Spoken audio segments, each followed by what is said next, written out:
donde se había criado allá en México. Y cuando llegó al pueblo, él se acordaba de una manera de ese pueblo, y ahora que fue, lo encontró muy diferente. Pero no para lo malo, sino para lo bueno. A lo menos en la apariencia física encontró que el pueblo estaba limpio. Él se acordaba de niño que había mucha suciedad. Encontró que el pueblo, las casas estaban bien pintaditas, las calles arregladas, había flores en los bulevares del pueblo. El pueblo se miraba atractivo, lindo.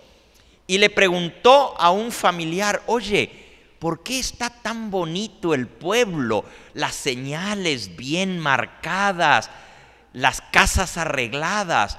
¿A qué se debe la diferencia?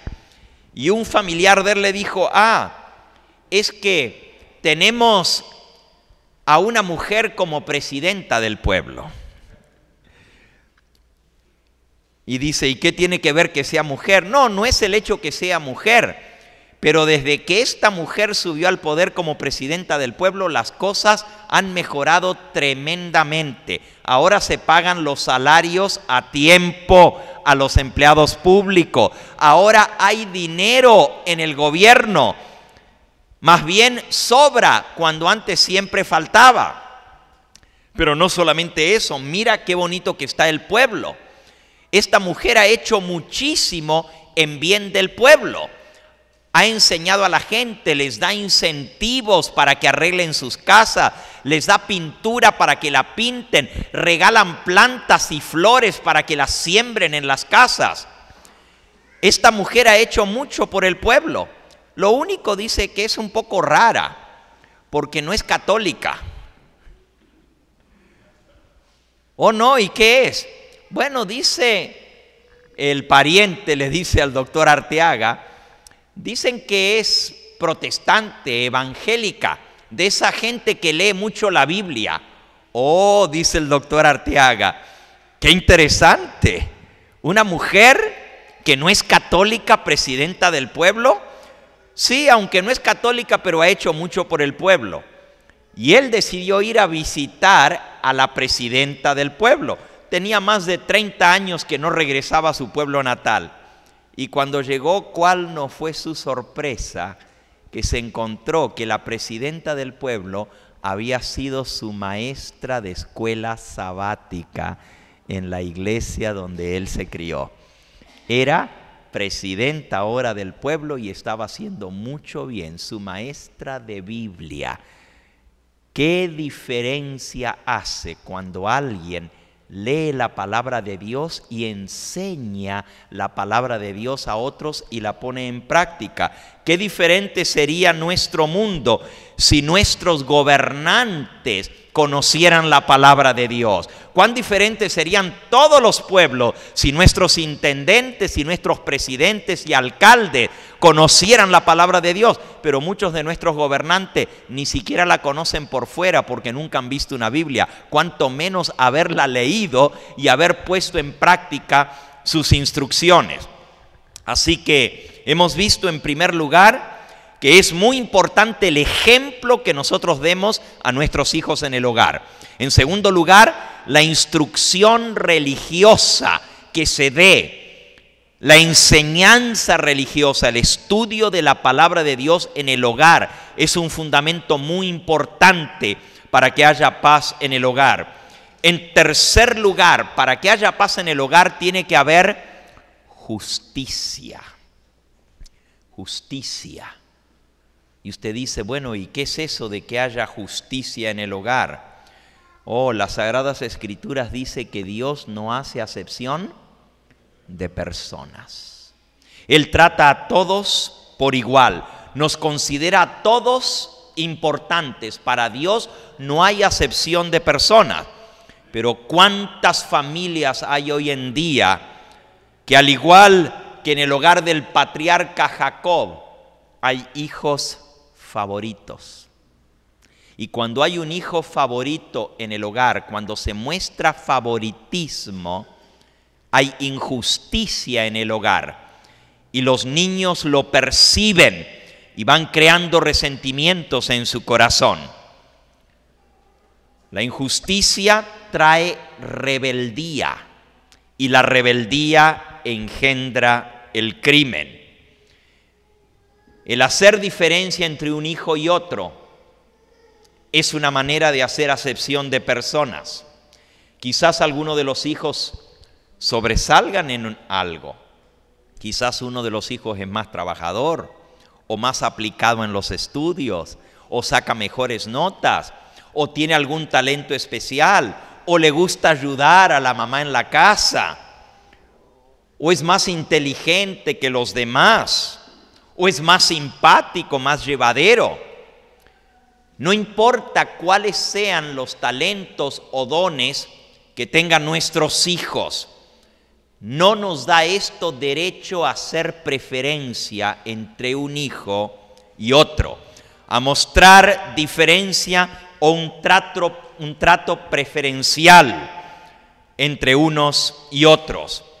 La mejor forma de sembrar odio y rebeldía en el corazón de nuestros hijos es tratarlos en forma diferente, hacer diferencia o tener favoritos en el hogar. Todos los hijos deben sentirse apreciados, aun a pesar de sus defectos. Un niño de 11 años se suicidó, se colgó de una soga y dejó una nota que decía: en mi casa hay mucha gente, pero nadie me presta atención y nadie me quiere. Así se sentía ese niño que tenía muchos hermanos, pero se sentía como que nadie le prestaba atención, que nadie se preocupaba por él. Todo hijo debe sentirse apreciado, tenido en cuenta. De ahí que es tan importante que haya justicia en el hogar. Repasando entonces, para tener paz en el hogar, primero es el buen ejemplo. En segundo lugar es la instrucción religiosa en el hogar. En tercer lugar es la justicia en el hogar. Otro factor importante para mantener la paz y la dicha en el hogar es la cortesía cristiana. ¿Y qué es esto de cortesía cristiana? Bueno, hay una clase de cortesía que es artificial, que se nota que simplemente se hace para quedar bien. Pero la verdadera cortesía es consideración y respeto por las personas. Saben, en los negocios se enseñan a los trabajadores a ser corteses. Cualquier tipo de negocio que tenga que ver con clientela, si tienen personas que tratan mal a la gente, las espantan y no regresan, tanto en las tiendas como en los hospitales, en clínicas, en cualquier lugar donde la gente va y siente que no es tratada con cortesía, pues no regresan. Así que en todo negocio se le pone mucho énfasis a tratar con amabilidad a la gente, y en algunos lugares los tratan tan bien que les vacían las billeteras.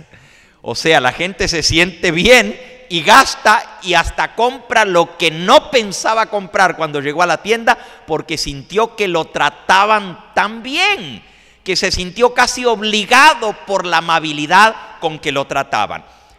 Eso es interesante, que personas que puedan tratar tan bien a otros en el trabajo, en su hogar y con los miembros de su familia, no tengan esa misma cortesía y deferencia. Por eso decía que la verdadera cortesía cristiana se manifiesta en tratar con respeto y deferencia, con consideración a todas las personas, y no nomás cuando queremos conseguir algo de ella. La cortesía es el aceite que hace funcionar bien la maquinaria familiar. Ustedes saben que todo motor que no tiene aceite se malogra y no funciona. Y en el hogar, si no hay cortesía, la maquinaria del hogar se malogra. De igual manera sucede en la familia. Los esposos que antes de casarse se conquistaron con atenciones y palabras amables, ahora se gritan y se ofenden como enemigos después de casados. Y todo esto muchas veces en presencia de sus propios hijos. No es raro entonces que desarrollen un espíritu violento y que se metan muy prontos en serias dificultades los niños que ven ese ejemplo en su casa. Los padres, dice la mensajera del Señor nuevamente en este libro, Ministerio de Curación, los esposos no deben olvidarse las cortesías y las amabilidades que tenían el uno con el otro, como cuando eran novios. No ahora porque estén casados, ya ahora no se van a tratar de esa manera. Al contrario, con más razón debieran mostrarse esos afectos, esos pequeños detalles, ¿verdad? Antes de casarse, pues venía la rosa. Después de casarse, vienen las espinas, dicen. Pero en realidad son tan importantes esas cositas pequeñas que traen alegría y gozo al cónyuge. Así que cortesía es el cuarto elemento para que haya paz en el hogar. El número 5 es vital. Posiblemente es el que usted va a escuchar más mencionado en cualquier charla sobre el matrimonio, sobre el hogar, sobre la manera de llevarse mejor en las relaciones humanas. Y ese punto número 5 se llama la comunicación. A esto se le da mucho énfasis hoy en día en todos los niveles empresariales y también en los eventos especiales en favor del hogar y de la familia. Cómo mejorar la comunicación en el hogar. Pero saben, es básico que haya comunicación. A veces los hombres, cuando nos sentimos ofendidos o cansados o no nos gusta algo, en lugar de decirlo, nos callamos, nos recluimos. Es normal y es muy común entre los hombres el no hablar cuando están ofendidos o enojados. Por el contrario, la mujer tiende a hablar más y el hombre entonces se irrita. Tenemos que aprender la manera de comunicarnos mejor unos con otros y cuáles son las cosas que decimos que hacen, por así decirlo, apretar el gatillo o meterle el dedo en la llaga a la otra persona. A veces en los hogares se juegan juegos. Ya sabemos lo que irrita a la otra persona y decimos esas cosas simplemente para lograr nuestro objetivo. Es bueno que de vez en cuando no están peleándose, los esposos se sienten y hablen de la comunicación. ¿Cuáles son las cosas? ¿Cómo decir las cosas para que no se ofenda? Y debiéramos decirnos algo así: la manera como tú me dices las cosas me hiere por esta y esta razón. O me siento herido cuando tú hablas de esta manera o cuando haces referencia a tal o cual cosa.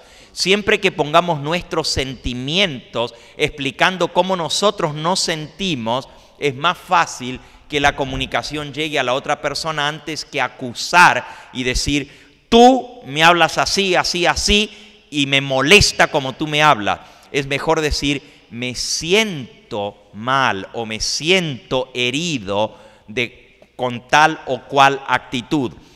La comunicación entonces es básica y saben, eso se aprende también. A veces los padres mal enseñamos a nuestros hijos porque estamos conversando y lo primero que decimos es, no te metas en la conversación de los adultos. Cuando los Grandes hablan, los niños se callan. Eso es algo muy común en nuestros hogares hispanos. Y saben, eso no está bien. Los niños son personas también que necesitan ser escuchados. Es cierto que a veces necesitamos hablar cosas donde ellos no necesariamente tienen que ser parte de la conversación. Pero si ellos saben que cuando ellos quieren participar, se les da participación, se escucha sus preocupaciones, cuando llega el momento que los padres tienen que hablar en forma muy amable y cortés, el papá o la mamá o la persona adulta le dice: en este momento vamos a conversar algo privado, lo mismo que le diríamos a un adulto o a otra persona. No es porque el niño sea niño necesariamente que hay que decirle tú no vas a participar. Simplemente tenemos algo que hablar en privado. Te voy a pedir que nos dejes un ratito hablar solos. Tratar a la persona como la persona que es. De igual manera como le hablaríamos a un adulto, al nivel del niño, explicarle.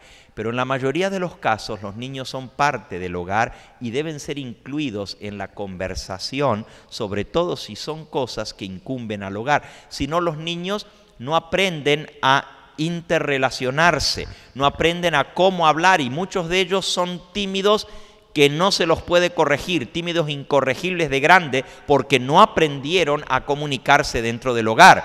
Muchas otras veces, al ser no tomados en cuenta, se sienten despreciados y van a buscar otro lugar donde hablar. Si no se los escucha en el hogar, hay alguien que los va a escuchar fuera del hogar, y a veces no van a recibir los mejores consejos fuera del hogar. Es mejor que les demos participación, que cuando ellos quieren hablar los escuchemos, que ellos sientan que están libres para decir lo que quieran decir, y que cuando quieren hablar pues se los escucha, porque si no buscarán fuera del hogar quien los escuche.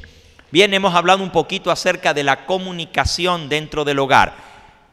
El número 5 de los elementos para que haya paz en el hogar. El número 6 es muy sencillo y tú pensarás que no es tan importante como los otros que hemos visto. Pero para que haya paz en el hogar tiene que haber orden. Orden. Una palabrita muy importante. Nuevamente, Elena de White dice que la primera ley del cielo es el orden. En el cielo todo se hace ordenadamente, y el apóstol San Pablo dice en 1 Corintios 14:30, hágase todo decentemente, ¿y con qué? Y con orden. El orden es importante para la paz en el hogar, no solamente porque a la madre o ama de casa no le gusta ver su casa tirada y eso crea fricciones cuando dice otra vez me dejaste las cosas tiradas, otra vez dejaste eso fuera de lugar, a mí me toca estar recogiendo, sino porque en general cuando no hay orden en el hogar se crean tensiones, no se encuentran las cosas. Tú lo tomaste, ¿dónde lo metiste? ¿Dónde lo guardaste? Yo lo dejé aquí, ¿por qué lo agarraste? ¿Quién te dijo que te metas con las cosas que no te importan? Y comienzan a crearse tensiones en el hogar. Por eso el refrán tan claro dice, un lugar para cada cosa y cada cosa en su lugar. Ese refrán es muy bueno para mantener la paz en el hogar. No solamente debe haber limpieza, pero también el orden tiene que ver con los horarios. Si no hay horarios en el hogar, no hay paz, no hay felicidad.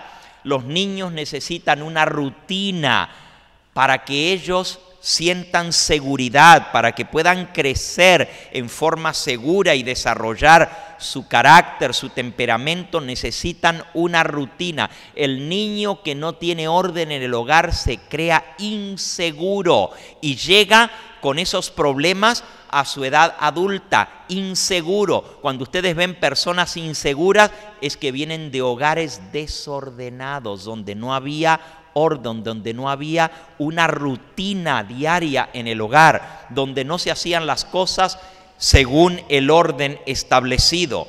Donde quiera sea posible, el hogar debe ser establecido no como un ejército, porque tampoco es bueno irse al otro extremo y que los niños tengan miedo cuando hacen algo fuera de lo regular. No debe manejarse como un ejército, pero los niños deben saber los límites. Hay ciertas cosas en las cuales se puede ser flexible y es bueno que los niños aprendan la flexibilidad en ciertos aspectos. Pero hay otras reglas del hogar que son inamovibles y los niños deben saber, y sobre todo cuando llegan a los teens, ¿no? A los 13, 14, 15, a la edad de la pubertad, donde los niños comienzan a desafiar las reglas, deben saber que hay reglas establecidas que no se pueden quebrantar en el hogar ni fuera de él. A veces los niños o jovencitos van a tratar de violar esas reglas a ver qué sucede.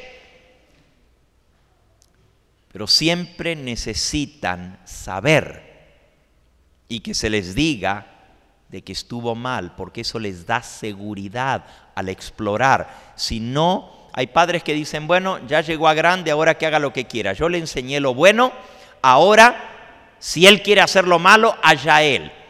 Los hijos siempre tienen que ser reconvenidos porque eso les ayuda a seguir formando su carácter en medio de las presiones que se conoce como peer pressure. A veces los muchachos fuera del hogar tienen muchas presiones de sus amigos, pero es mucho más fácil poder tomar decisiones cuando saben que tienen padres firmes que no van a aceptar algo así, que si los padres les dejan hacer lo que quieren, es mucho más fácil que ellos hagan lo que quieren. Debe haber limpieza en el hogar, limpieza en todo el sentido de la palabra, no solamente limpieza física en el hogar, pero también limpieza de las cosas que se ven, de las cosas que se hablan, de las revistas, de los libros, de los programas que se miran en el hogar. Todo eso es parte del orden, la limpieza en el hogar. La limpieza de la mente es tan importante como la limpieza del cuerpo. Y a veces les enseñamos a nuestros hijos a tomar su baño diario, pero no les enseñamos a hacer la depuración de su mente cada día, pedirle perdón a Dios por los pensamientos, las palabras y las acciones impuras. Las cosas que miran nuestros hijos. Y ahora sobre todo con el peligro del internet, donde desgraciadamente el gobierno no ha tomado posición firme con respecto a la pornografía en el internet y otras cosas que no están reglamentadas. Los padres deben ser doblemente